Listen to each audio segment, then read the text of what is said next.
Greetings and welcome to the MFA Financial, Inc. Third Quarter 2025 Financial Results Conference Call. At this time, all participants are in a listen-only mode. A question-and-answer session will follow the formal presentation. If anyone should require operator assistance, please press *0 on your telephone keypad. As a reminder, this conference is being recorded. It is now my pleasure to introduce Hal Schwartz, MFA Financial. Please go ahead. Thank you, Rochelle, and good morning, everyone. The information discussed on this conference call today may contain or refer to forward-looking statements regarding MFA Financial, Inc., which reflect management's beliefs, expectations, and assumptions as to MFA's future performance and operations. When used, statements that are not historical in nature, including those containing words such as will, believe, expect, anticipate, estimate, should, could, would, or similar expressions, are intended to identify forward-looking statements. All forward-looking statements speak only as of the date on which they are made. These types of statements are subject to various known and unknown risks, uncertainties, assumptions, and other factors, including those described in MFA's annual report on Form 10-K for the year ended December 31, 2024, and other reports that it may file from time to time with the Securities and Exchange Commission. These risks, uncertainties, and other factors could cause MFA's actual results to differ materially from those projected, expressed, or implied in any forward-looking statements it makes. For additional information regarding MFA's use of forward-looking statements, please see the relevant disclosure in the press release announcing MFA's third quarter 2025 financial results. Thank you for your time. I would now like to turn this call over to MFA's CEO, Craig Knutson. Thank you, Hal. Good morning, everyone, and thank you for joining us for MFA Financial's third quarter 2025 earnings call. With me today are Bryan Wulfsohn, our President and Chief Investment Officer, Mike Roper, our Chief Financial Officer, and other members of our senior management team. MFA continued to execute on our business objectives during the third quarter and delivered a total economic return of 2.6% to shareholders. After my remarks this morning, Mike will provide details on our financial results, and then Bryan will discuss our portfolio activity, financing, and Lima One before we open up the call to questions. For today's call, I will focus on a new slide that we've added to our earnings deck. This is page 4, which lays out various actions we have taken to increase earnings and grow ROEs over the next year. Although we have previously mentioned some of these plans, we think it is important to highlight these initiatives in the aggregate, as we believe that together these programs will have a meaningful impact on MFA's earnings, returns on equity, and dividend generation. The first initiative is higher capital deployment. Over the last several years, we have consistently operated with high levels of liquidity, often with over $300 million of unrestricted cash. This strategy was prudent, particularly during 2022 and 2023, when the bond market experienced extreme volatility against the backdrop of an unprecedented tightening cycle by the Fed, and allowed us to capitalize on temporary market dislocations to add assets at attractive yields. During these years, we also executed on a liability strategy to create durable and non-mark-to-market financing for the vast majority of our assets, much of which was through securitizations. Also over this time, we began adding agency MBS, beginning in December of 2022. As we discussed at the time, we saw agencies as an attractive complement to our mortgage credit portfolio. In addition to providing very attractive returns, agencies significantly increased the liquidity of our overall portfolio and helped us manage the cash needs for margin calls on our interest rate swap hedge position. Fast forward to today. With increased clarity on the path of interest rates, lower market volatility, the increased portfolio liquidity provided by our agency portfolio, and the predominance of non-mark-to-market financing on our loan portfolios, we have increased confidence to deploy more of our excess liquidity into our target asset classes, including an increased allocation to agency MBS. Holding nearly 20% of our equity in cash has been a significant drag on earnings. While the 4-ish% that we earn on cash is certainly better than the 0 we earned in 2021, It's more than 1,000 basis points less than the ROEs we generate in all other asset classes. Investing $100 million of this excess cash will still leave us with substantial liquidity, but the incremental earnings will have a meaningful and immediate impact on earnings and ROE. Finally, our ladder of outstanding securitizations is another potential source of additional capital. Because these securitizations de-lever over time, calling them and resecuritizing the underlying loan collateral often frees up tens of millions of dollars of capital to deploy into new assets, significantly boosting portfolio ROEs, even if the new securitization deal comes with a higher cost of funds. We've shared progress over the last several quarters on our efforts to grow origination volumes at Lima One, and we're happy to report that we are starting to see these efforts bear fruit. We announced on our second quarter earnings call back in 2024 that we'd made the decision to pause multifamily transitional lending at Lima One. We used this pause as an opportunity to initiate a comprehensive review of the multifamily underwriting guideline and processes. This review led to some changes, and we have recently hired a new multifamily leadership and underwriting team. In the last year and a half, multifamily seems to have found some footing, with prices above the lows from early 2024, new construction starts down materially, about 50% between 2024 and 25, and supply and demand in more balance. We are confident that the changes we have made have significantly strengthened our product offering, and we expect to resume multifamily lending in early 2026.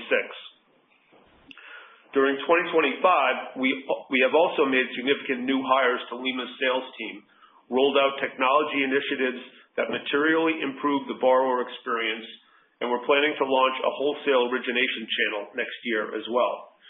These initiatives take time to produce results, but we are confident that we have the right team, the right mindset, and the right processes to produce quality loan production that we can now begin to scale.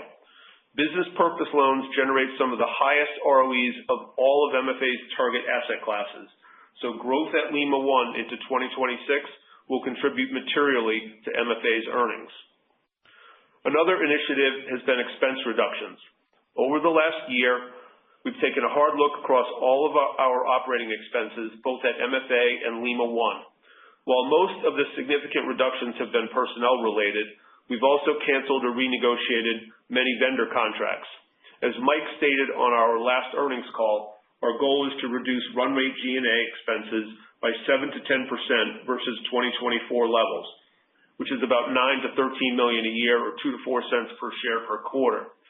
While we have realized a significant amount of savings already, we anticipate that additional savings will be realized throughout 2026 as many of these actions take time to be realized.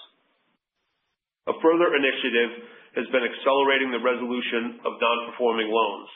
These loans are across MFA's loan portfolio, but many are business purpose loans, including the aforementioned multifamily transitional loans. Our team has over 10 years of on-the-ground experience resolving non-performing loans, dating back to 2014 and 2015 when we were large buyers of RPLs and NPLs from banks and the GSEs. We've been working closely with Lima One servicing professionals to resolve these loans, whether through loan sales, foreclosure and liquidation, or other forms of asset resolution. And we've made significant progress. The multifamily transitional loan portfolio is almost half of what it was a year ago, and delinquent loans are down from $86 million to $47 million so far in 2025.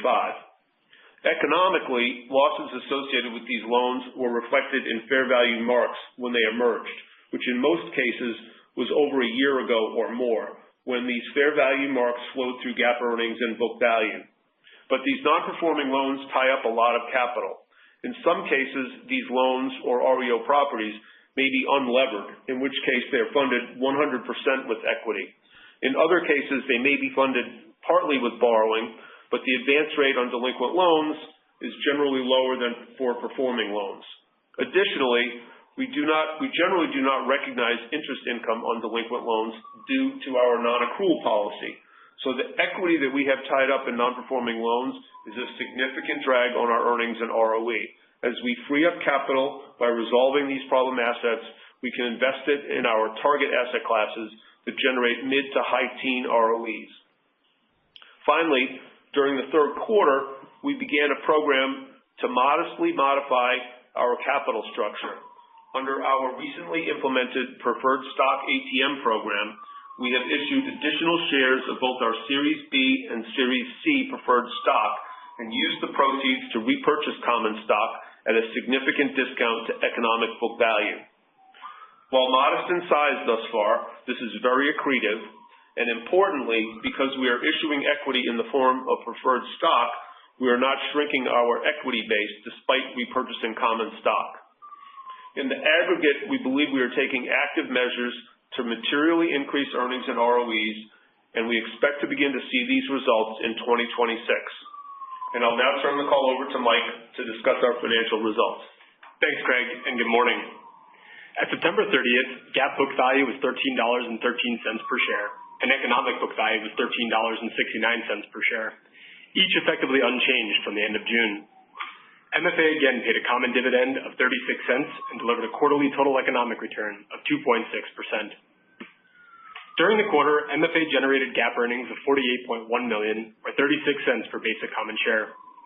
Net interest income was $56.8 million for the quarter, a modest decline driven primarily by the non-recurring acceleration of discount accretion from the redemption of our MSR-related assets last quarter.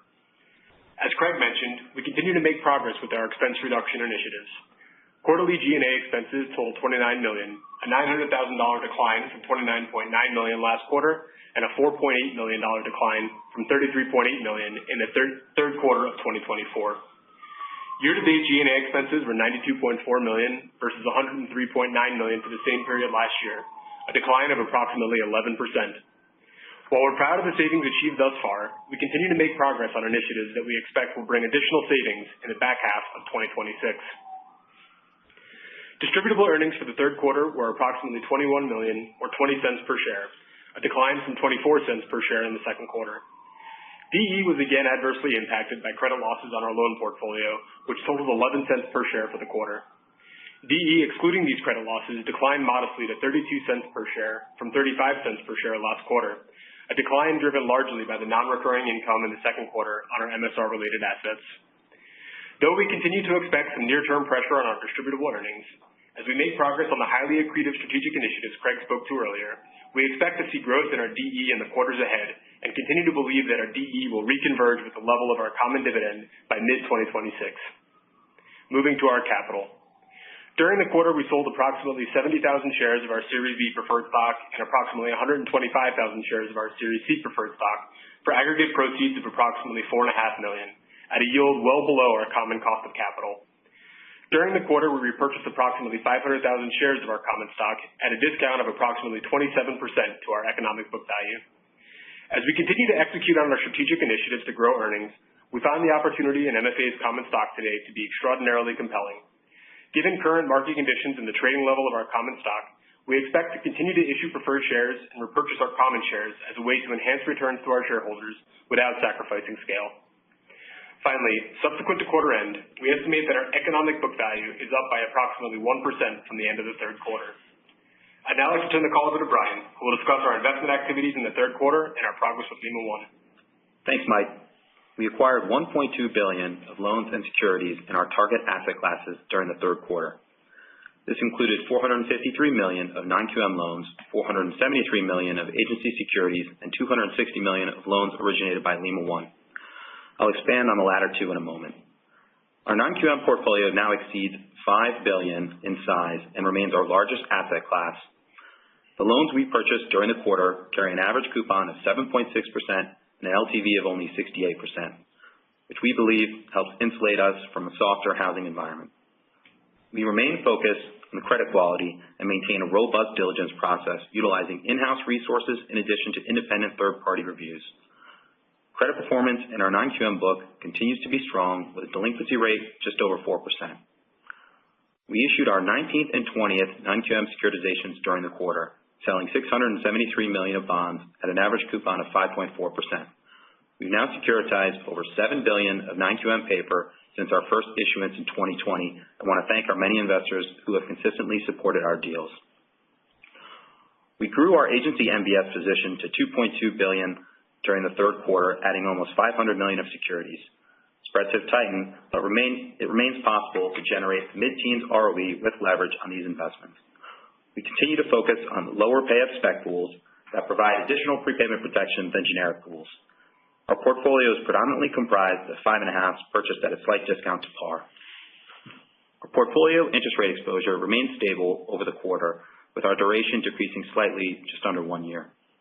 As Craig mentioned earlier, we plan to invest our excess cash into our target assets, which includes agencies. Subsequent to quarter end, we acquired an additional $900 million of agency securities, and we plan to marginally grow our position further while spreads remain attractive. Given the liquidity of our agency portfolio, we retain the flexibility to opportunistically rotate capital should credit spreads widen from here. Turning to Lima One. Lima originated $260 million of business purpose loans during the quarter, a 20% increase from the second quarter. This included $200 million of single-family transitional loans with an average coupon of over 10% and over $60 million of new rental loans with an average coupon of 7%. During the quarter, we sold $66 million of recently originated rental loans at a premium to third-party investors, generating $1.6 million gain on sale income. Lima overall contributed $5.6 million of mortgage banking income to our earnings. During the quarter, we made important progress in positioning Lima for growth. We've hired new talent to help expand Lima's product offerings and origination channels, and we've continued adding to our sales team across the country. As Craig mentioned, Lima is planning to re-enter the multifamily lending space in addition to opening up a wholesale channel focused on single-family rental lending. We are exploring partnerships with third-party investors interested in these credits to accelerate ROE growth. We believe these hires, along with further technology improvements, will help support Lima's origination volume in future quarters. Finally, turning to our credit performance. The delinquency rate for our entire loan portfolio declined by 50 basis points to 6.8% in the third quarter. This was driven by decreases in nearly every asset class, including our multifamily book, where we sold $15 million of delinquent loans at levels in line with our marks from the prior quarter. Over the quarter, we resolved $223 million of non-performing loans, generating a gain to our prior quarter marks of nearly $15 million.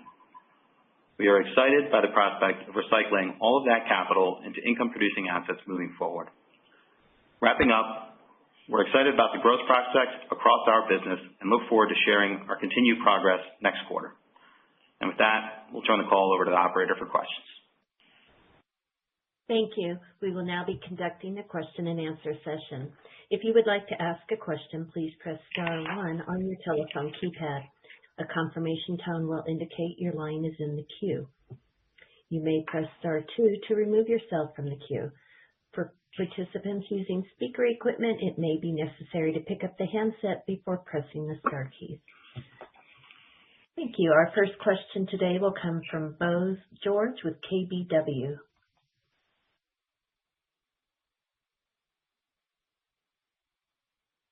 Run rate EAD, should the starting point be 32 cents, which is basically pulling out that loss provision? And just to be clear, that loss provision is that since I was already in the mark, that's not having an impact on your book value. Is that right?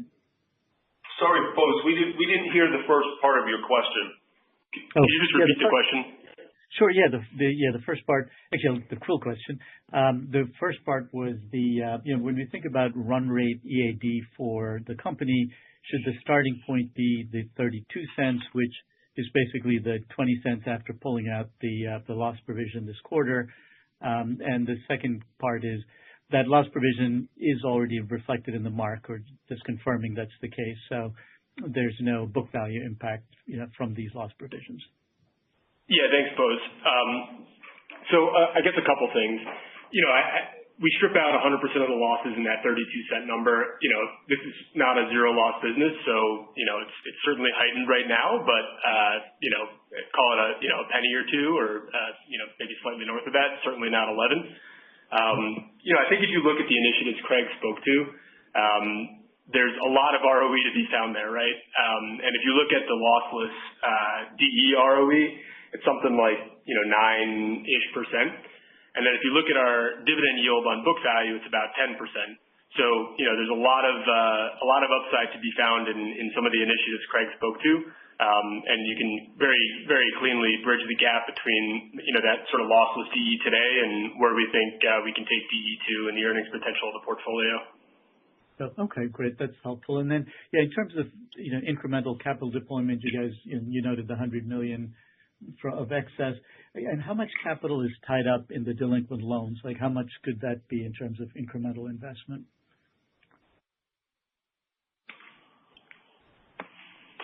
One sec, Bose. Sure.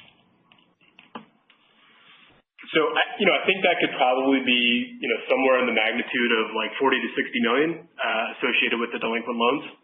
And I think I maybe missed part of your previous question. Just to confirm, the losses that are flowing through DE, they've been reflected in book value in some cases years ago.